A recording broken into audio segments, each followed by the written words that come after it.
Se apodera. E agarra aí o manto que Deus tem para você nessa noite, amém? Amém, aplauda ao Senhor Jesus.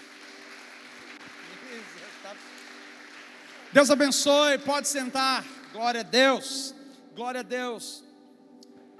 Abra sua Bíblia comigo em Mateus capítulo 4. Mateus capítulo 4. O tema da mensagem de hoje é: você é o que Deus diz que você é. Amém? Quantos creem que Deus pensa algo a seu respeito? Quantos sabem disso? E o pensamento de Deus sobre você é diferente daquilo que o mundo pensa sobre você. A Bíblia diz que os pensamentos de Deus são mais altos do que os seus, e os sonhos de Deus acerca da sua vida são maiores do que os seus. Então os planos que Deus tem a seu respeito, diz a palavra, que são planos de paz, ou melhor, pensamentos de paz e não de mal, para vos dar um futuro e vos dar uma esperança. Eu não sei se a gente acredita nisso de fato, porque se acreditássemos, a gente iria desfrutar um pouquinho mais dessa graça soberana e abundante, porque é maravilhoso saber que existe um Deus que nos ama e nos ama profundamente, e que Ele pensa a nosso respeito o melhor. Enquanto você olha o pior sobre você no espelho, você fica o dia todo pensando o pior sobre você, a Bíblia diz que Deus olha para você e Ele tem pensamentos maravilhosos sobre você. Uma outra coisa que eu quero que você compreenda nessa noite é que essa mensagem tem a ver com identidade.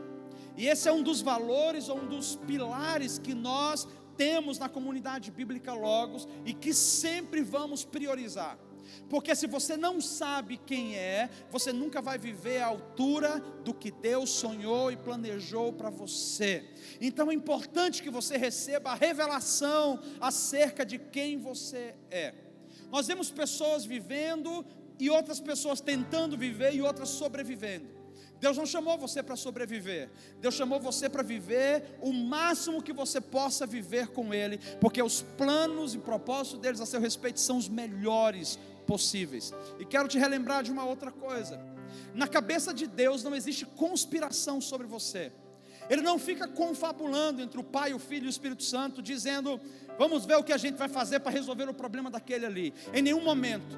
Deus gera momentos e oportunidades onde você pode se encontrar com Ele, porque a sua resolução, a sua cura e a sua restauração não está num curso, numa escola intensiva de módulos, no seminário ou numa clínica. A sua cura está em conhecer a Deus e fazer dele o seu amigo, o seu Senhor e o seu Salvador, entender que Ele é o seu Pai. Amém?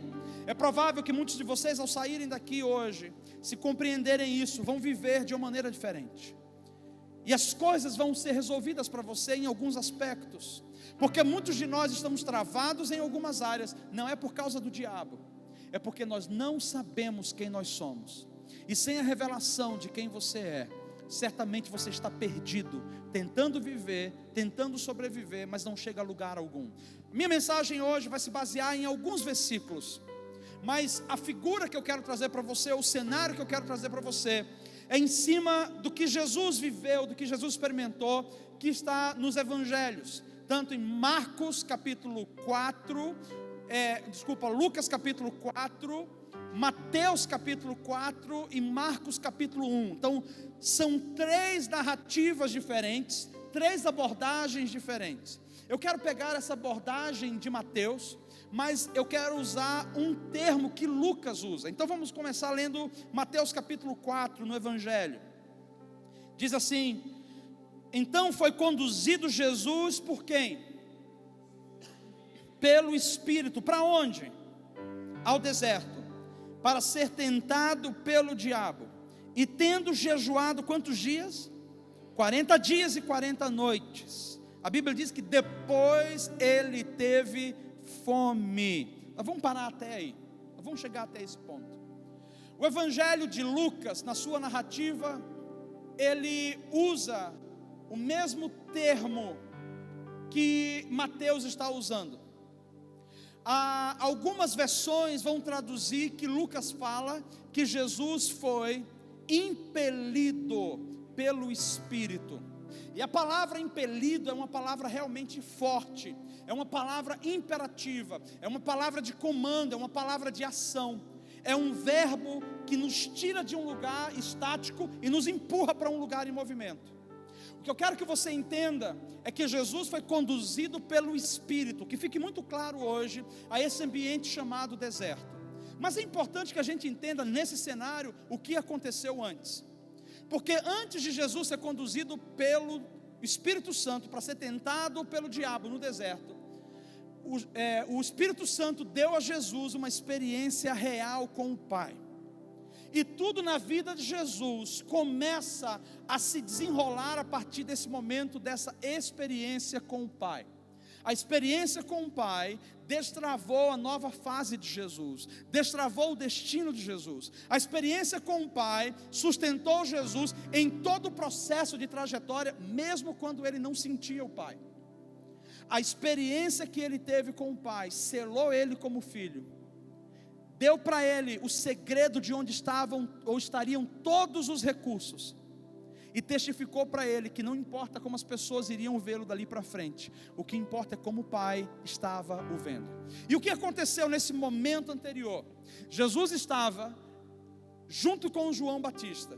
A Bíblia diz que João Batista, ele era o que vinha à frente de Jesus 6 meses antes do nascimento, e ele vinha proclamando, dizendo: é chegado o reino de Deus, e o Cordeiro de Deus está vindo. Aí ele dizia: arrependa-se dos seus pecados.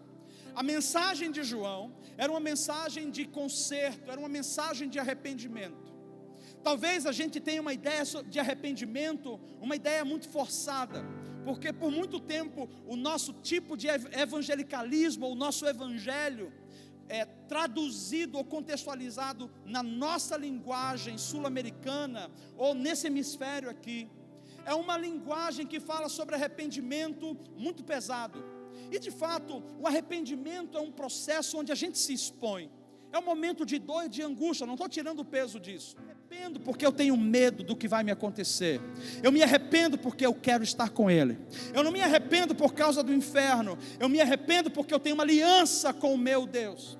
Então por muitos anos a gente carregou um peso muito forte nos ombros, e João, ele pregava o arrependimento com muita força, e ele era um homem muito ousado, porque ele incomodava as pessoas quando ele falava acerca do pecado. No entanto, João não tinha a revelação do Pai, João não conhecia o coração do Pai. A mensagem de arrependimento não muda depois de João, ela continua, porque Jesus vem com a mesma mensagem, dizendo: arrependei-vos, porque é chegado o reino dos céus. Então a mensagem não mudou, o que mudou é a maneira como a mensagem é apresentada.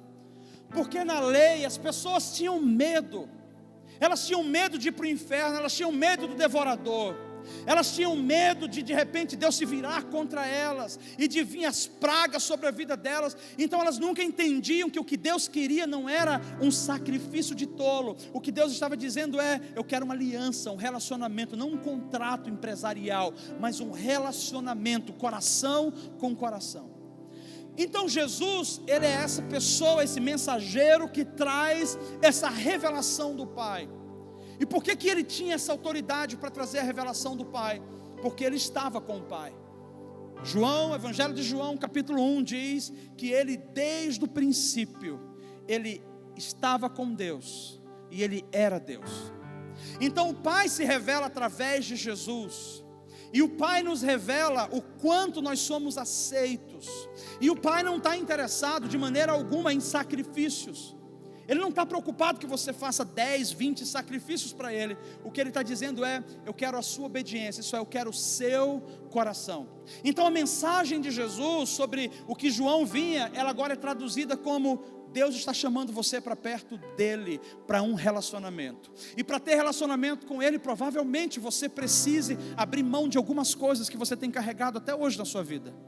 Às vezes é uma prática iníqua, Às vezes é um pensamento que você tem sobre você ou sobre alguém, isso é um julgamento. Às vezes é um vício, às vezes é algo que você guarda, às vezes é uma mentalidade. Jesus estava dizendo, para estar com o Pai, é preciso que para receber todo esse amor, você abandone algumas coisas. Então essa é a mensagem que Jesus vem trazendo com a revelação do Pai.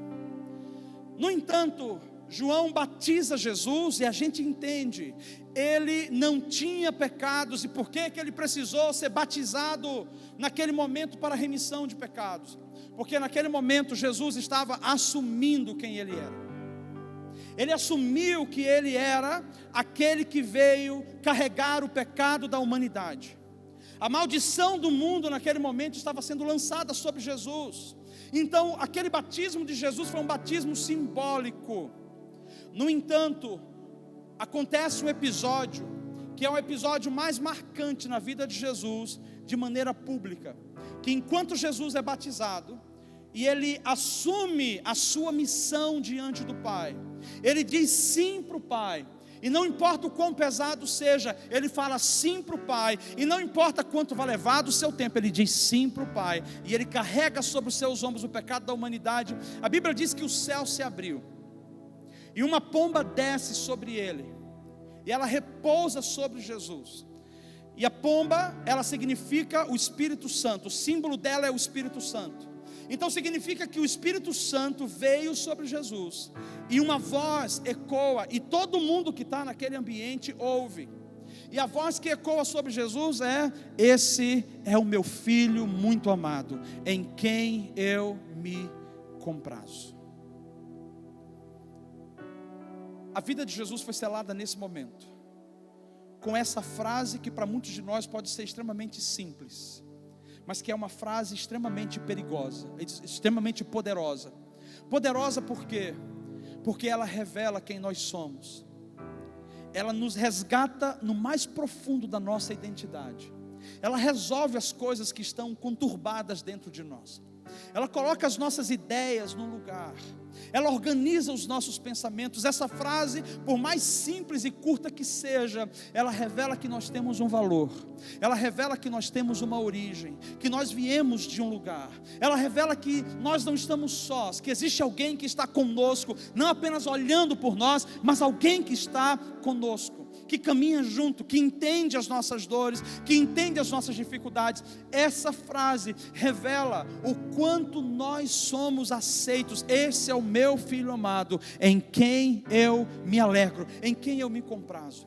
Ela revela dois aspectos. Ela revela quem Jesus é e o que Deus sente ou pensa acerca de Jesus.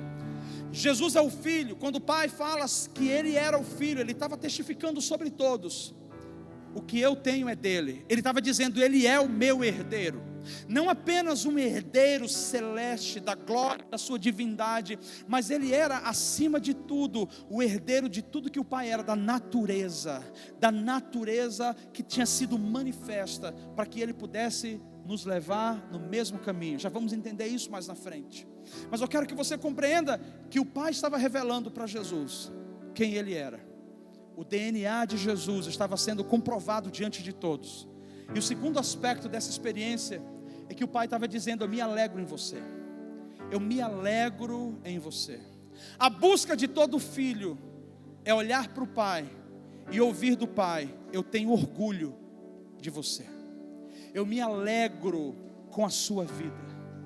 Para mim é prazeroso quando eu vejo você fazendo o que você está fazendo. Nós temos a tendência de ser tão negativistas, e o nosso negativismo faz com que a gente observe o que é ruim, mas a gente não valoriza o que é bom. Deus estava revelando para Jesus: eu sei o que é bom em você. E eu gostaria que você entendesse isso como uma chave poderosíssima na sua vida. Quando nós entendemos a revelação da bondade, da fidelidade, do amor de Deus, nós não temos com que nos preocupar com relação às nossas dificuldades, debilidades ou pecados. Você não é transformado pelo tanto de tempo que você fica tentando se livrar do pecado. Você é transformado à medida que você se aproxima da sua versão original, criada em Deus. quando você se achega a Ele, e você começa a receber a revelação de quem você é, quando você entende como Ele enxerga e Ele vê você, você deseja abrir mão do pecado. Você deseja abrir mão do pecado porque você fala: nada mais importa, nada mais me satisfaz, só Ele me satisfaz. Só Ele me satisfaz, Ele é tudo para mim. Então, essa experiência que Jesus teve, é a experiência que cada um de nós buscamos. É a aprovação dos nossos pais. Talvez alguns não tiveram pais aqui para ser aprovado, outros tiveram pais e não foram aprovados pelos seus pais. A sua vida inteira você recebeu uma carga ou uma sobrecarga de demandas. Você não fez isso, você só foi até aqui, você deveria ter ido mais, você deveria ter feito mais. E aquela carga de demanda em nossos ombros, ela gerou peso, porque parece que por melhor que a gente fizesse, a gente nunca agradou ou nunca agradaria os nossos pais. O padrão deles era muito alto, um padrão acima do normal, e a gente não conseguia agradar os nossos pais. E quer saber, parece que fica um ciclo interminável dentro da gente, buscando fazer alguma coisa. Vou fazer medicina, eu vou fazer fisioterapia, eu vou ser um professor, eu vou ser eu vou fazer um monte de coisa. E tudo que a gente quer no final das contas é que o nosso pai olhe para nós e diga: como eu tenho orgulho de você. A grande questão é que Jesus, nessa experiência, revela para nós o X da questão. Ele não era amado pelo que ele fazia, pela faculdade de medicina, pelo desempenho dele, ou pelo empenho dele, pelo sacrifício que ele estava fazendo, porque até então a Bíblia nos revela que não tinha acontecido nenhum tipo de obra ministerial, não tinha havido curas, milagres, nem prodígios. Jesus não estava pregando o evangelho, não era o tempo dele pregar o evangelho. O que ele estava sendo? Ele estava sendo filho, e Deus estava revelando: o melhor de você não é o que você faz, é quem você é. Deus está revelando não apenas para Jesus hoje, mas Deus está revelando para nós: o melhor que você tem não é o que você consegue produzir, é quem você é. Pensa comigo, dentro do coração de Jesus, sem nunca ter feito uma obra alguma, sem nunca ter curado, feito nenhum milagre, o Pai olha dos céus e fala: eu me alegro em você. Em contrapartida, estavam ali todos, ou vários discípulos, escribas, talvez fariseus, dizendo: peraí, mas quem que é esse homem? Talvez deu um tilt na cabeça dos discípulos: como que ele está sendo amado pelo Pai, mas ele não fez nada? Porque para Deus você não precisa fazer nada para ser amado. Você é amado por quem você é. Quer lembrar a gente que você nasceu não por vontade própria, mas você nasceu pela vontade do Altíssimo. No dia que você nasceu, havia um investimento de Deus sobre você. Uma vez eu fiz uma pesquisa e depois perdi esse vídeo, nunca mais encontrei. Era um vídeo, eu acho tão informal que eu nunca mais encontrei. Nesse vídeo, os cientistas estavam fazendo a junção do óvulo com o espermatozoide para ver como que surgiria a vida. E nesse processo de esperar a vida, o momento da fecundação com o microscópio sendo filmado, eles queriam ver o que acontece. E a única coisa que eles viram é que na hora que vai acontecer a fecundação, acontece um pequeno barulho que faz e uma luz que eles não conseguem ver mais nada. O que acontece é que no momento que você foi criado, não foi por causa da sua mãe ou do seu pai, mas foi pelo Espírito de vida que foi enviado direto de Deus. Você não só foi um vitorioso de conseguir chegar até o útero, não só foi um vitorioso, você foi um escolhido de Deus, naquele dia, naquela data, naquela época. Quando você nasceu, Deus não olhou para você dizendo assim: vamos ver se vai dar certo. Ele enviou você já sabendo que iria dar certo. E se você fracassasse no meio do caminho, se você errasse, não tem problema, Jesus assumirá o controle para garantir que você alcançará o que você vai precisar alcançar. Efésios capítulo 2, versículo 10 diz assim: pois somos obras da sua mão, Somos feitura sua, criados em Cristo Jesus para as boas obras, as quais Deus preparou de antemão para que andássemos nelas. Isso é, quando Ele fez você, Ele já tinha capacitado você a viver a plenitude na face da terra. Então você não veio como vamos tentar, você não é um acaso, você não é um acidente do destino, você é um projeto de Deus. Quero repetir, você é um projeto de Deus. Sabe o que é mais lindo nisso tudo? É que você pode estar lembrando de um monte de projeto seu que está na caixa, que está naquele arquivo, até no disquete, né? Que antigamente a gente usava disquete. Então esses projetos são tão antigos que a gente guardou no disquete. Eu abri aquilo ali para ver como era, nunca entendi o disquete. Um negocinho meio inútil, que hoje não serve para nada, mas talvez alguns tenham até sonhos no disquete. Mas não é esse tipo de projeto que eu estou falando. Não é o projeto do que você vai fazer, do que você vai realizar. Eu estou falando que você é um projeto. Isso é, você é uma provisão de Deus para algo, para alguém, para uma geração, para uma história, para uma estação, para um tempo. Você é a resposta de Deus para a sua família, para as pessoas que estão ao seu redor, na sua época e na sua estação. Você é o instrumento que Deus resolveu enviar para a terra. Ele compartilhou o Espírito dele com você naquele dia. Isso é, não existe fracasso na sua vida. Quando Deus criou você para plenitude, e Ele já criou sabendo como seria o final. É para isso que Jesus veio. E a experiência que Jesus teve, ela foi tão profunda, que fez Jesus suportar tudo o que veio daí para frente. Mas eu quero me ater nesse momento, o que fez Jesus se apossar dessa verdade e caminhar em vitória o restante da sua vida,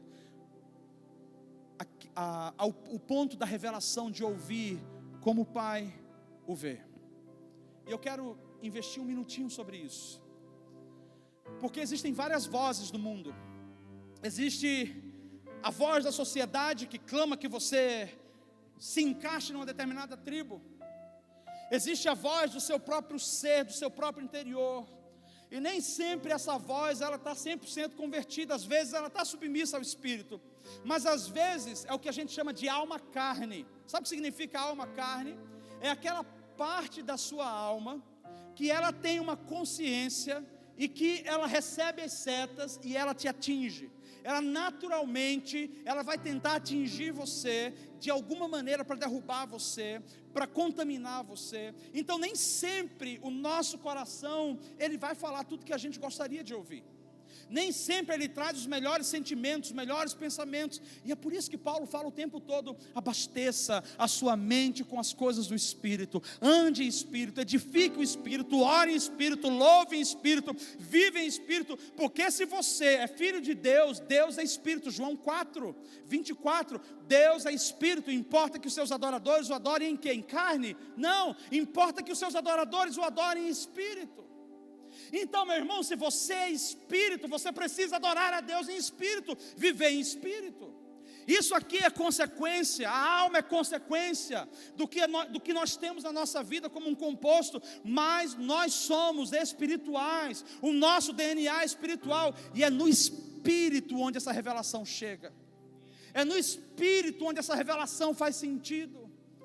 Na alma eu vou pensar: cara, não é impossível Deus me amar desse jeito, é impossível. Ele sabe o que eu fiz no verão passado, Ele sabe como eu estou hoje. Na alma você não vai conseguir compreender, mas no Espírito Ele tem uma capacidade sobrenatural de absorver a verdade de Deus. E aí você vai entender: não é porque eu posso, não é porque eu sou bom, é simplesmente porque Ele me escolheu, me fez nascer, e como filho Ele disse: eu escolhi você para amar você, e eu escolhi gerar você para que você se relacione comigo. Eu não sei se você está entendendo, mas não há o que você possa fazer para Deus te amar mais ou menos. Você já é tudo o que Ele gostaria que você fosse.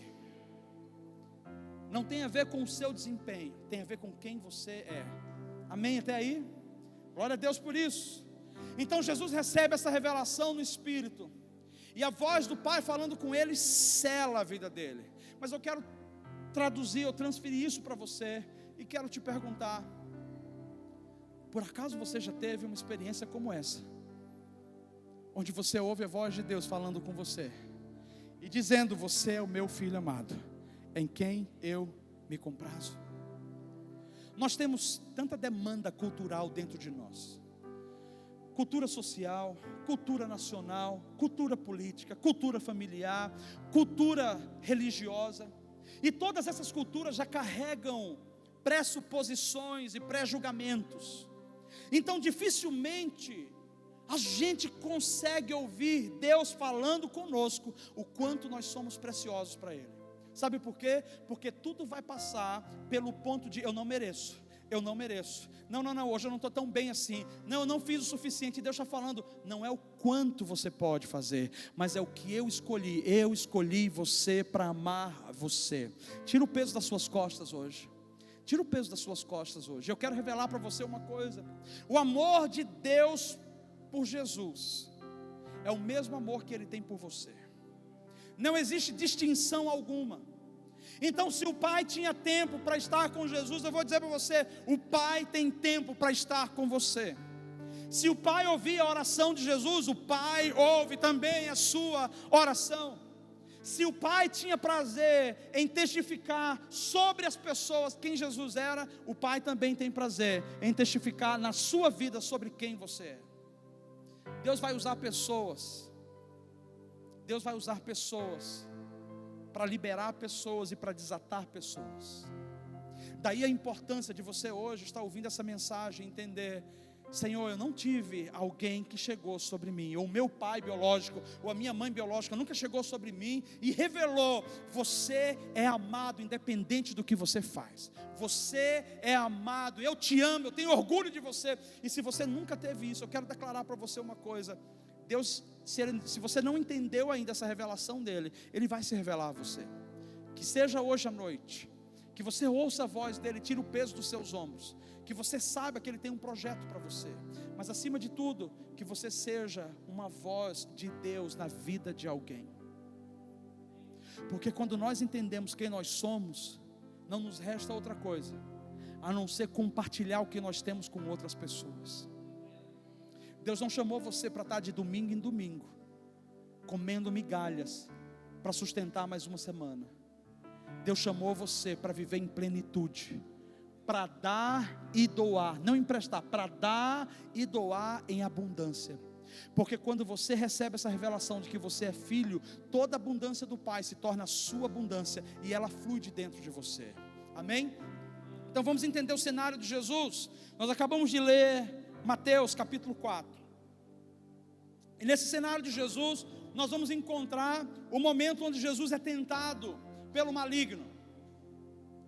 E esse processo de Jesus ser tentado pelo maligno nos mostra 3 revelações claras do que o diabo tenta afetar ou destruir na nossa identidade.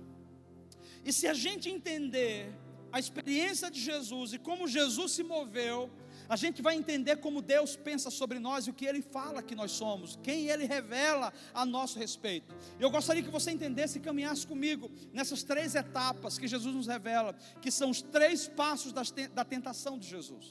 Mas antes de eu falar sobre essa estrutura da tentação, eu quero te falar sobre a sua identidade. Você, dentro de você, como funciona aqui dentro um pouquinho. Não vou falar em termos biológicos, mas eu quero falar em termos emocionais e espirituais. Quando nós nascemos, Deus nos coloca num ambiente de família. Família é um projeto de Deus. Então você nasce dentro de uma casa, dentro de um lar, com uma família. Nem todo mundo tem um lar funcional, isso é, muitos têm um lar disfuncional. Um lar quebrado, falta o pai ou falta a mãe. Ou às vezes tem os dois, mas eles são ausentes da presença. Então, a família, a casa, é o fundamento de tudo. É por isso que o diabo tenta destruir a família, porque se ele destrói a família, ele destrói uma geração. Então nós temos que contar e crer na graça que restaura e que transforma. Mas o alvo do diabo é destruir a família. Então vamos lá. Então você tem, na família, você tem o fundamento. Eu quero que você olhe para você como uma casa hoje. Você é uma casa. É o que a Bíblia fala sobre você. Você é uma casa. Então você tem um fundamento. Qual é o seu fundamento principal? A sua família. Porque você não nasce conhecendo a Deus e sabendo quem Deus é. Você nasce sabendo que você tem um pai e uma mãe que cuida de você, que te coloca no colo, que limpa você, que dá comida. Então você recebe a revelação de Deus através dos instrumentos que são seus pais, ou de pessoas que são figuras paternas, para quem é adotado, para quem foi inserido num lar. E como que acontece isso? A provisão, Deus é provedor, Ele vai lá e Ele deu comida para você. Proteção, olha, Deus te deu uma cama, você dorme ali, você está guardado, enfim. O teu fundamento é família. Nós somos uma casa e nós temos um fundamento, família. A partir desses fundamentos, para que essa casa ela seja estabelecida, é preciso que tenha primeiro colunas, para que as paredes sejam levantadas. Aí vem as janelas e depois o teto.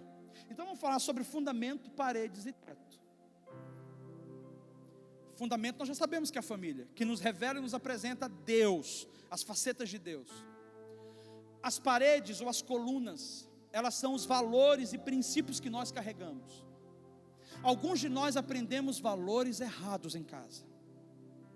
Alguns de nós aprendemos valores distorcidos. E por isso hoje nós vivemos uma vida distorcida. Tem gente que vive mentira achando que é verdade. É importante que sejam colocados em nós fundamentos que são colunas. Por exemplo, verdade. Você sabia que tem pai que ensina para o filho que mentir não tem problema nenhum? Você sabia que tem pai que ensina para o filho a roubar? E uma criança ela começa roubando na adolescência já, ou na pré-adolescência, e ela não sabe, porque ela aprendeu que aquilo é certo. Embora ela veja na sociedade que é errado, mas o pai ensinou um valor que aquilo era correto. Então aquela coluna que foi colocada sobre ela é uma coluna falha. O que é que eu quero falar para você? Que dentro de cada um de nós foram geradas colunas para que a gente chegasse até onde a gente está hoje. Colunas estão firmadas numa base. Se a nossa base é falha, corremos um risco de ter colunas falhas, que são valores e princípios. Mas a nossa casa, que é o teto, o que nos cobre, que tem a ver com a nossa fé, ela depende dos nossos valores e dos nossos princípios, que são essas colunas. Então as minhas colunas vão me levar ao teto, o que me cobre, o que me protege, o que vai me prover, o que vai me conduzir. Se as suas colunas não estão firmes ou não são verdadeiras, o que é que vai acontecer naturalmente? Alguma coisa vai ruir aí dentro de você. Sabia que é aí onde muitas pessoas, e essa é uma das causas da depressão, muitas pessoas, elas são acometidas de situações emocionais, onde elas afundam. E elas não sabem por quê, porque começou da noite para o dia. Porque todos os dias vem ondas fortíssimas contra a sua vida. E aquilo que não é eterno e que não está firmado sobre uma base sólida, que não é verdadeiro, vai cair e vai ruir. Talvez não caia na primeira vez, mas quando uma coluna cai, ela danifica partes do teto, cai parede. Sabe o que eu estou querendo dizer para você hoje? Que provavelmente coisas que você está experimentando e passando, é porque o Senhor está dizendo: eu estou permitindo que caia. Eu estou permitindo que venha abaixo algumas falsas crenças, para que Ele possa restabelecer de novo as suas colunas, para que você tenha uma cobertura verdadeira. E a Bíblia relata isso: é aquele que ouve a palavra e a pratica. Isso é aquele que vive pela revelação da palavra. Vai vir a onda, vai vir os maremotos, vai se lançar sobre ela, e ela não será abalada, porque ela está firmada na rocha. E não importa se você teve um pai alcoólatra, não importa se você teve um pai ausente, não importa se você teve um pai que te abandonou, ou uma mãe violenta, não importa o que você teve. O que você precisa entender no dia de hoje é: você, quando nasceu de novo, foi transportado das trevas para a luz. Quando você nasceu de novo, você foi tirado de uma família disfuncional e você foi colocada numa família restaurada, que é a família de Deus. Aí tem colunas sólidas, e todos os dias você está fortalecendo, ou está sendo fortalecido, amém? Então você é uma casa. O que eu quero falar com isso é porque essa é a ideia que Jesus vai nos trazendo. quando ele vai sendo impelido para o deserto, ele não estava indo para provar para o pai que ele iria conseguir. Ele estava indo para o deserto para ele mesmo. Primeiro, provar para mim e para você, mostrar para mim e para você que é possível viver nessa terra a plenitude de Deus, porque se Jesus viveu como homem, o Espírito que estava dentro dele está dentro de nós, nós também conseguimos. Hebreus capítulo 2, versículo 18 diz: porque naquilo que ele mesmo, sendo tentado, padeceu, pode socorrer aos que são tentados. Jesus não foi para o deserto porque ele precisava, mas sim, como homem, alguma coisa precisava ser revelado para ele, como homem. Preste atenção. Pastor Anderson falou da última vez que ele veio, a gente entende aqui, mas a gente não consegue entender aqui. Aqui a gente fala, sim, Deus. Ele até usou o exemplo, né? Morreu ou perdeu algo, Senhor deu, Senhor tirou, louvado seja o Senhor. E aqui dentro a gente fica como? Tá de brincadeira comigo. Como que o Senhor pode fazer? Você está louco? Como que o Senhor me fez um negócio desse? Você não tem juízo, não. Às vezes a gente argumenta aqui dentro. O deserto é justamente para isso, para que a gente pegue as verdades pensadas e torne elas em verdades experimentadas ou verdades praticadas. Jesus sabia, ele tinha vivido, mas em nenhum momento ele tinha passado cara a cara com o diabo. E todos nós em algum momento precisamos estar preparados, como Paulo diz: esteja pronto a falar e a defender a sua fé, esteja pronto a se pronunciar sobre aquilo que você acredita. Quer saber de uma coisa? A maioria dos cristãos hoje que não tem uma base sólida, quando eles ouvem um discurso de esquerda, ou seja lá o que for, político, a primeira coisa que eles começam a questionar: cara, mas será que não é? Será que esse Deus não é injusto mesmo, que dá mais para uns e não dá mais para outros? Peraí, cara, todo mundo deveria ter. Aí começa a confabulação aqui dentro da nossa cabeça. O que a palavra está nos ensinando? Você precisa passar por uma prova de fogo, porque aquilo que pode ser abalado precisa ser abalado, para que aquilo que seja eterno seja sustentado ou seja construído. Está passando por situações que você sabe, meu Deus, Senhor, eu não sei se eu vou aguentar, eu não sei o que está acontecendo, Pai, eu não sei se vai dar certo, eu não sei se eu vou conseguir. Eu digo para você, o Espírito Santo vai te levar, vez ou outra, para momentos onde você precisa ser colocado diante de situações para defender aquilo que está dentro de você. Se é verdade, ninguém muda. Se aquilo é uma verdade absoluta, ninguém rouba você. Então não se preocupe, porque o ponto não é onde eu estou, é quem está comigo. E o Espírito Santo estava com Jesus. A Bíblia fala em Lucas que Jesus teve fome e os anjos estavam servindo a Jesus. Em nenhum momento você vai ver no deserto Deus se manifestando e dizendo: eu estou aqui, Jesus. Mas em todos os momentos as hostes angelicais estavam liberadas, porque quando você é filho, aquilo que é do Pai está com você a seu serviço. Você não precisa ver, você não precisa sentir, você não precisa tocar, você precisa crer, porque na hora que for necessário vai se manifestar. Na hora que for necessário, vai aparecer. Os anjos estavam ali, esperando o prazo de 40 dias e 40 noites para servirem a Jesus. Isso é, o banquete já tinha sido liberado. Jesus não precisava ficar desesperado. O milagre iria acontecer. Não se desespere. Vamos lá? Vamos entrar então nesses 3 pontos, rapidinho. O primeiro ponto tem a ver com o diabo tentando contra a identidade do filho. E se você não sabe quem você é, provavelmente você vai cair ou nos 3 pontos ou um desses pontos. O primeiro ponto é que o diabo tenta falar para Jesus dizendo: se você é filho, então faça alguma coisa, isso é, transforme essas pedras em pães. Realiza alguma coisa, faz alguma coisa, porque filho faz alguma coisa. Eu não quero deixar mal entendido esse conceito aqui. Mas o que o diabo estava tentando trazer para Jesus era: cara, se tu és mesmo, tu vai fazer milagre, você vai fazer alguma coisa aqui, e esse pão, essas pedras vão se transformar em pães. Essa tentação é uma tentação que acomete a todos nós. Em algum momento nós corremos o risco de querer agradar a Deus por aquilo que a gente faz. Mas existe um risco de agradar a Deus, ou tentar agradar a Deus por aquilo que a gente faz, porque todas as vezes que você faz para tentar alcançar Deus, é religião, e a religião é pesada. Uma hora ou outra você vai culpar a igreja, você vai culpar o pastor, mas eu não fiz isso, olha como a minha vida está, eu não dei o meu dízimo, olha como a minha vida está, eu não fiquei o tempo todo na igreja. Se tivesse de fato feito, entendendo a sua revelação, você não estaria reclamando depois. Se você entendesse que você era filho, não importa quanto seja pesado, não importa quanto seja trabalhoso, porque o filho coopera com o pai. Afinal de contas, o negócio do pai é o negócio do filho. A empresa do pai é a empresa do filho. Por que eu vou reclamar que eu estou trabalhando muito? Meu Deus, porque tudo que eu construo é para nós, tudo que eu levanto é para nós. E o diabo constantemente ele tenta nos provar e nos derrubar, dizendo: se tu és filho. E nós corremos o risco, quando não sabemos quem somos, de tentar fazer obras para mostrar que nós somos.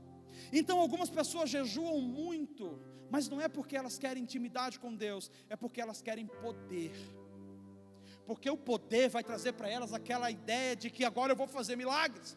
Eu oro e as pessoas são curadas, eu prego e as pessoas se convertem, e nada disso é um selo ou uma testificação de que você é filho. A testificação de que você é filho é: você nasceu e Deus deu a você o Espírito dele, você é nova criatura, o sangue de Jesus limpou o seu pecado, e ele disse: você vai viver a eternidade comigo, pronto, ponto final. Você não precisa fazer nada, querido. Alguns vão dizer assim: pastor, não prega essa pregação, porque o povo de hoje em dia já não faz nada. Se você fala que eles não precisam fazer nada, agora é que vai ficar você mesmo, vai morrer aí sozinho. Não é isso que eu quero dizer. Porque o apóstolo Paulo fala em Efésios capítulo 2, dizendo: nós somos feituras dele, criados em Cristo Jesus para as boas obras. Preste atenção, que quando se trata da salvação, ele fala não por obras, mas Paulo está dizendo sim para as obras. Porque toda pessoa que sabe quem é, vai produzir a partir do que carrega dentro de si. Então, se você sabe que você é filho, não tem problema nenhum para você se envolver numa escala, estar envolvido numa programação, fazer parte de um grupo, pregar, ministrar, fazer viagem, não importa, está tudo certo. Servir pessoas, alimentar os pobres, tocar num dia de louvor, está tudo certo quando nós entendemos que somos filhos e não fazemos isso para alcançar Deus, fazemos isso como gratidão, porque Ele me deu a oportunidade de servi-lo. Então o que Jesus estava experimentando era uma tentação, onde o diabo estava dizendo: faça alguma coisa. Talvez você esteja dizendo assim: pastor, eu não consigo ficar parado, porque se eu ficar parado eu não me sinto nada, eu me sinto inútil, eu me sinto perdido. E às vezes Deus fala assim: eu preciso que você pare, eu preciso que você não faça nada, porque eu quero que você se sinta útil, mesmo não fazendo nada, porque a sua utilidade não está no que você faz, a sua utilidade está na obediência. Isso é, se Ele te mandou ficar parado, você já está fazendo alguma coisa estando parado. Descansa o seu coração, amém? Então essa tentação é uma tentação que pega muita gente, porque a gente é sempre tendencioso a alcançar a Deus através das obras que a gente faz. Vamos lá na rua entregar sopa. Meu Deus, eu vou lá. Eu já não estou muito bem com Deus mesmo ultimamente, não dei meu dízimo, pelo menos eu dando a sopa assim, já paga o ano inteirinho que eu estava em falta, como se Deus estivesse preocupado com a sua falta, né? É uma questão sua, mas não afeta Ele. É uma questão sua, afeta você, mas não afeta Ele. Aí você vai para a rua e começa a dar sopa, começa a dar pão, começa a dar roupa, que tudo isso seja como resultado. E Jesus fala: nem só de pão viverá o homem, mas de toda palavra que sai da boca de Deus. Eu não sei se você está entendendo. Ele não necessariamente estava falando dessa palavra aqui. Ele estava falando da palavra que sai da boca de Deus, da revelação que ele tinha recém recebido do Pai. Isso é, eu não preciso fazer nada para ser amado, e eu não vivo baseado no resultado dos aplausos. As pessoas me aplaudem quando eu faço, mas uma hora elas vão te vaiar, uma hora elas vão crucificar você. A mesma turma que estava dizendo: oh Jesus, filho de Davi, vem aqui, Hosana, o rei das alturas, foi a mesma turma que crucificou ele.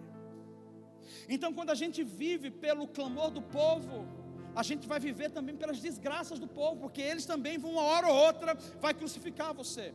Jesus estava dizendo para ele aqui: não é esse pão que vai me saciar, o que me sacia é a palavra que sai da boca do meu Pai. Esse é o meu Filho amado, em quem eu me comprazo. Deixa eu perguntar para vocês: quantos se sentem hoje? Cara, eu estou muito bem, no sentido de eu alcancei, eu estou naquela velocidade de cruzeiro, estou fazendo exatamente o que Deus me pediu. Nenhum problema isso. Mas eu quero saber quantos não se sentem ainda aí, que você fala: não, pastor, ainda faltam algumas coisinhas para eu chegar nesse nível. Levanta a mão bem alto para eu falar com você. Olha que interessante. E você acha que porque você não alcançou ainda que Deus não te ama? Você acha porque você não alcançou ainda que você é menor do que aquela pessoa que já está fluindo na plenitude do conhecimento de Deus? Não. O que você precisa entender é: o Pai está dizendo para você, mesmo que você não tenha alcançado, eu ainda te amo e você é o meu filho amado. Amém? A segunda fase da tentação de Jesus, que revela a busca do diabo em destruir a identidade dele, é quando o diabo fala: se você é filho de Deus, então lança-te daqui e dá ordem, ora ao teu pai dará ordem aos anjos, ou você dará ordem aos anjos, e eles virão para livrar você. Esse segundo ponto da tentação de Jesus revela uma artimanha maligna em falar sobre acesso e sobre relacionamento. Porque se eu digo que sou filho de Deus, então eu tenho acesso a Deus. Isso é, se eu digo que sou amigo do Fraga, eu tenho acesso ao Fraga. Eu posso bater na porta dele e ligar para ele: Fraga, cara, entra, senta aqui no meu sofá, deita aqui. Fraga, posso abrir sua geladeira? Fica à vontade, a minha casa é sua casa. Eu tenho relacionamento com ele, então eu tenho acesso a ele. O diabo estava tentando distorcer na cabeça de Jesus como distorce nas nossas. Como é que é? Você fala que você é filho de Deus, com quem você anda? Que tipo de influência você tem? Tá, me mostra que você é filho de Deus. Faz alguma coisa e pede para Deus vir livrar você, salvar você. Deixa eu te explicar sobre isso. Algumas pessoas se enveredam por essa tentação, onde elas tentam provar o valor delas através das pessoas que elas caminham, que elas andam, do círculo de relacionamento delas. Não importa quão maravilhosas sejam as pessoas que estão com você, o seu valor não se baseia nas pessoas que estão contigo. Por mais que elas tenham títulos maravilhosos, o seu valor sempre vai se basear naquilo que Deus diz a seu respeito. Você é filho e filha escolhida por Ele. Agora preste atenção: quando nós tentamos provar que temos acesso, a gente faz uma coisa. Espera aí que eu vou mandar uma mensagem para ele agora, você vai ver. Me fala o nome aí de um famoso, conhecido, que você gostaria de falar. Fala aí, Lucas, o nome. Você foi agora no evento do Danduque. Espera aí. Danduque, manda uma mensagem aqui para ele. O Danduque pode até mandar uma mensagem para ele, mas você está buscando a testificação de um homem sobre você. Você quer mostrar para as pessoas que você é com quem você é aquilo. Aliás, você é resultado do grupo que você anda. De alguma maneira sim, mas num outro contexto. Mas o Danduque vai até mandar: ô Lucas, sim, eu sou amigo do Lucas. Cara, mudou alguma coisa na sua identidade? Te projetou a algum lugar isso? Pelo contrário, os caras vão olhar: você é amigo dele, beleza, tudo bem, parabéns. O Senhor está dizendo: você não precisa provar que você tem acesso a ninguém. Tem pessoas que tentam furar fila para entrar em lugares e receber títulos, porque para elas o título é o que valida o ministério e a vida dela. Títulos não significa nada se você não tem uma identidade formada em Deus. É mais útil não ter título do que ter um título e ser um inútil. Sabe o que Jesus estava dizendo para ele ali? Não tentarás ao Senhor teu Deus. Isso é, por que eu tenho que acessar a Deus para provar a você quem eu sou? Por que eu tenho que estar orando por coisas mirabolantes só para dizer quem eu sou? Porque quando na verdade eu tento fazer aquele show de pirotecnia, para mostrar numa pregação, meu Deus, solta o fogo, ou toca aquele acorde que dá aquele arrepio, porque tem acordes que você tem acordes que dá arrepio, e que você acha que é a presença de Deus, e que na verdade não é. Tem timbre de voz que alguns pastores usam, que você chora, e o cara nem no espírito está. Então as pessoas, elas querem produzir ambientes, elas querem gerar uma ambiência, porque elas não estão vivendo na presença.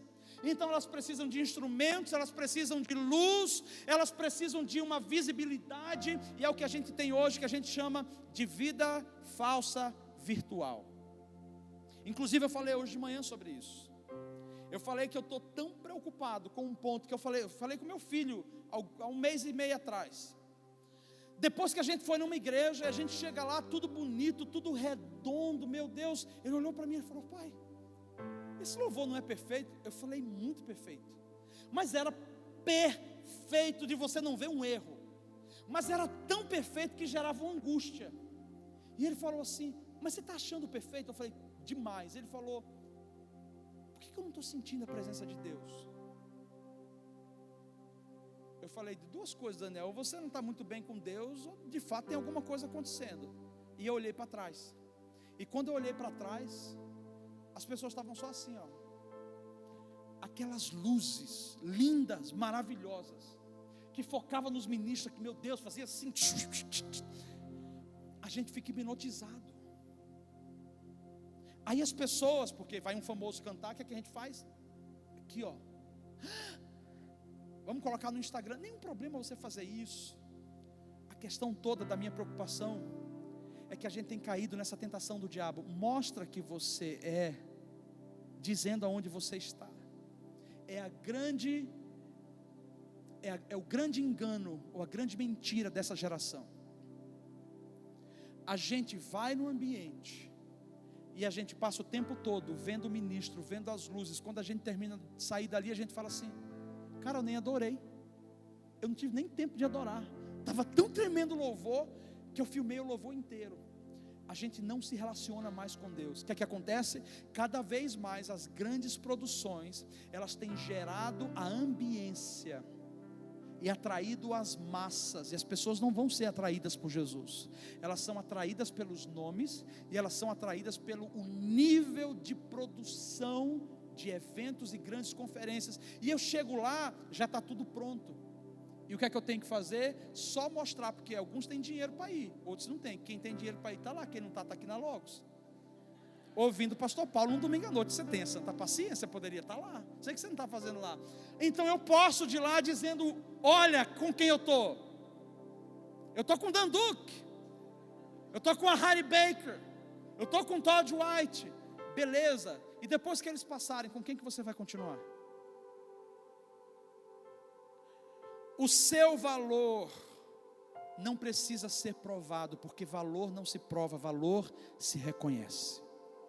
O diabo queria que Jesus provasse o valor dele, e Jesus estava dizendo: eu não vou provar o meu valor, dizendo quanta autoridade ou quanta influência eu tenho, porque o meu valor está naquilo que eu ouvi do meu Pai: você é o meu filho amado, em quem eu me comprazo. Acabou, não precisa de mais nada, acabou, é suficiente o que o meu Pai pensa sobre mim. Você sabe o que eu acho tremendo? Que Davi não assumiu o reinado porque ele estava na badalação. Ele assumiu o reinado porque ele foi encontrado no deserto. O deserto é o lugar, como é que você chama do futebol, Tiago, que sabe? Os olheiros, né? Vão olhar, né? Você já foi olhado pelos olheiros, Tiago? Já? Como que tu sabe, Tiago? Tu foi olhado pelos olheiros? Mais ou menos? Os olheiros vão lá, você está jogando, né? Você sabe quem é o olheiro geralmente? Não tem aquele burburinho, né? A cara, tem alguém aí hoje. Às vezes estou mentindo para vocês, só para vocês se darem mais empenho. Mas enfim, o olheiro chega ali e ele fica ali de olho. Cara, olha esse cara, como esse cara joga. Olha esse cara, olha aí o que ele está fazendo. Presta atenção, meus irmãos. O seu olheiro é Jesus, é o Espírito Santo. Você não precisa de uma plateia, você só precisa ser fiel aqui dentro. E você pode estar no deserto que for, o deserto ainda é o maior campo de garimpagem de Jeová. É no deserto que ele levanta grandes pessoas que aos olhos da sociedade, da multidão, não são nada. Eles estão escondidos, estão cobertos com peles de camelo do lado do deserto, mas eles são as pessoas que têm coração, que estão desenvolvendo relacionamento. Para finalizar esse ponto, uma das coisas que eu creio que a gente vai precisar de repente repensar é o poder disso aqui na nossa vida. E quem sabe, para a gente não ter que adotar uma coisa mais drástica, em comum, obviamente, em comum acordo, a gente poderia desligar isso aqui no horário do louvor. Olha o futebol em casa, tira aquela selfie maravilhosa que você está na presença do Senhor. Né? Chega, faz assim, ó. Não sai o som, né? Mas, enfim, vamos dar tempo para a gente adorar. Porque a gente está tentando provar para as pessoas o nosso valor, com quem a gente anda, com o que a gente acabou de ouvir. E às vezes a gente nem se dá o tempo de processar o que a gente está recebendo. A gente já está repostando. E às vezes eu estou falando para você e você está mandando para outro. Recebe o que é teu, varão. Amém? Terceiro ponto da tentação e da tentação de Jesus. Quando o diabo falou para ele assim: peraí, se você realmente é filho, vem comigo aqui. Porque para ser filho você precisa ter um certo patamar. E eu tenho que te oferecer. Imagina, como que o diabo tinha o que oferecer para Jesus? Tinha, porque Adão perdeu. Adão perdeu o governo e perdeu o domínio. A terra era do filho dos homens e Adão entregou de mão beijada a Satanás. Então Satanás tinha todos os reinos e impérios, tinha súditos. E aí Satanás falou: peraí, as primeiras tentações foram fracas. O menino realmente sabe quem ele é. Então, se ele sabe quem ele é, eu vou usar o que ele precisa. O que é que ele precisa? Súditos e poder. Súditos e poder. Pessoas para adorar. Isso é, essa tentação do diabo era: Jesus, tem aí nas tuas mãos, ó, faz o que você quiser com as pessoas. Mas ele não veio para controlar, ele veio para inspirar. Outra coisa que a gente vê nesse ponto é que quando o diabo oferece para ele todos os reinos, ele responde assim: não está escrito que só ao Senhor teu Deus adorarás e só a Ele prestarás culto? E naquele momento a Bíblia diz que Satanás saiu voado, correndo. Eu vou explicar para você sobre isso. Porque você não precisa provar nada pelo tanto de coisa que você tem. Às vezes a gente quer sustentar uma imagem, não porque a gente precisa daquilo, mas é porque a gente quer mostrar para as pessoas quem nós somos, baseado no que nós temos. E aí a gente faz o quê? A gente compra uma calça de R$1.500, só porque ela tem um raio. Até meu filho sabe desenhar raio. Me dá 500 que eu faço uma calça com raio para você. O raio quilopartia, escreve ali. R$1.500 uma calça. Nem tem dinheiro para comprar? Compra, meu amado. Mas não faça disso. Não faça disso o seu título de que agora eu sou filho porque eu tenho uma calça de 1.500. Porque uma calça de R$300, estou brincando, é outra coisa isso aí. Olha aí o Senhor falando com vocês aí. Outra coisa que a gente vê nesse ponto é que nós tentamos muitas vezes usar coisas ou adquirir coisas que nós não conseguimos manter. E tem gente que passa fome para manter uma casa que ela não poderia pagar. Tem gente que passa fome para manter um carro que ela não poderia ter. Tem gente que passa fome para ir para Israel, na Terra Santa. Não, para Israel, cara, se você pode, tudo bem, mas se você não pode, não faça loucura para mostrar que você foi para Israel e você pode. Porque tem muita gente que fala assim: eu fui para Israel, hoje eu tenho autoridade para pregar, hoje eu tenho autoridade para ensinar. Israel não te dá autoridade nenhuma. Só ao teu Deus adorarás. O que Jesus respondeu? Porque parece que ele respondeu uma coisa completamente diferente do que o diabo queria. Mas ele vai no âmago da questão. E eu quero finalizar dizendo para você: o diabo estava mexendo com o ego de Jesus agora. Olha aí, cara, você é filho, teu pai é adorado lá em cima. Por que você não está sendo adorado aqui? Você está sozinho no deserto. Eu quero te dar a oportunidade de ser adorado. Você precisa disso. E ele estava dizendo: não. Eu entendo, a adoração é para ele. Então ele estava deixando claro que ele não estava ali para receber louvor de homens, adoração de homens, ele estava repassando adoração para Deus. Quando nós somos filhos, nós entendemos o valor dos nossos pais, e o que é digno dos pais a gente repassa para os pais. É a mesma coisa de direito autoral.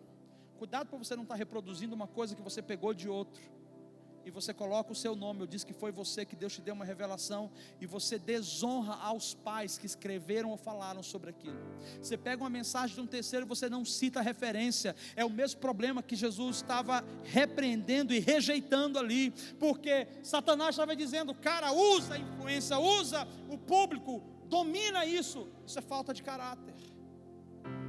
Dê crédito a quem merece crédito. E ele estava dizendo: só ao Pai, só a Deus eu adorarei, e não prestarei culto mais a ninguém. O outro perigo dessa tentação em Jesus, de Satanás para Jesus, é que ele estava falando sobre recursos. Eu vou dizer para você: Deus deseja abençoar você e prosperar você financeiramente, eu não tenho dúvida disso. Miséria não é de Deus. Miséria não é de Deus. Toda miséria é uma ação demoníaca para manter o homem humilhado e longe daquilo que Deus tem para ele. Agora, eu não estou falando de que você precisa esbanjar ou correr por aí, porque agora você tem que ter tudo no mundo que você quer. Não é isso. Isso é prosperidade. Aí deixa eu explicar para você. O que o diabo estava prometendo para ele, na verdade, era recursos, riquezas. Riquezas traz uma sensação falsa de poder. E o poder te leva a uma falsa sensação de que você pode fazer tudo.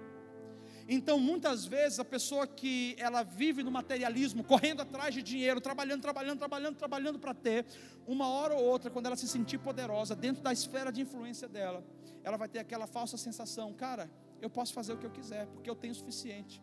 Ninguém manda em mim, eu pago as minhas contas. E aí ela faz o que é lícito, e quando não dá mais, assim, quando já alcançou tudo que é lícito, ela vai fazer o que é ilícito.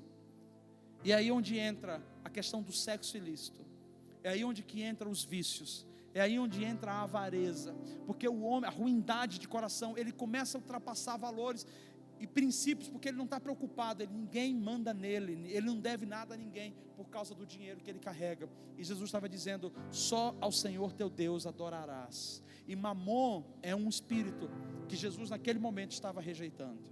Eu finalizo dizendo para você, nessa mensagem, que esses 3 passos que Jesus rejeitou, na verdade são 3 colunas que nós precisamos rever dentro de nós. Obras. Eu não faço obras para alcançar Deus ou para ser aceito por Ele.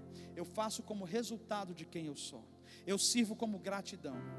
A segunda é influência nos relacionamentos, ou na minha influência com Deus.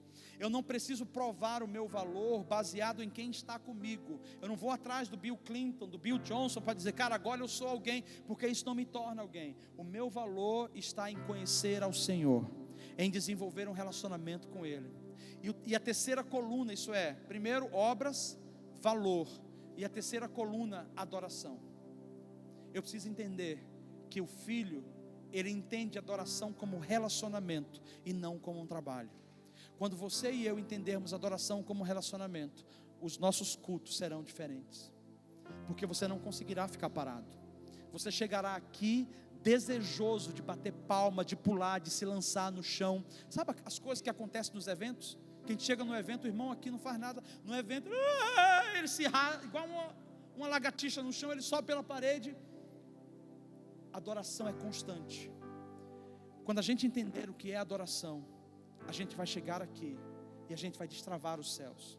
O ministro não precisa dizer: levanta a mão, pula, salta. Não precisa falar isso, porque você vai corresponder com o Espírito Santo.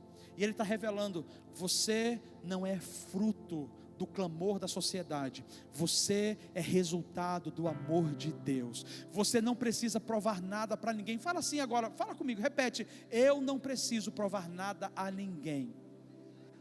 Tira o peso dos seus ombros. Tem alguém esperando algo de você, e você pode dizer: eu não preciso provar nada para ninguém. Corresponda com Deus e Ele vai capacitar você, mas você não precisa provar o seu valor. Você é livre. Se você estiver fazendo muita coisa que for maravilhoso, Ele vai olhar e vai dizer: filho, que massa que você está fazendo. Mas se você não estiver fazendo nada, Ele vai olhar para você: eu te amo do mesmo jeito. É um privilégio fazer, é um privilégio se envolver, porque demonstra o que você está carregando dentro, mas não é pelas obras, é pela graça. Vamos ficar de pé, e eu gostaria de finalizar esse momento de uma maneira bem específica. Nós vamos cear, e essa ceia, ela vai ser a expressão do que você significa para Deus. Geralmente vocês vêm até aqui à frente receber, mas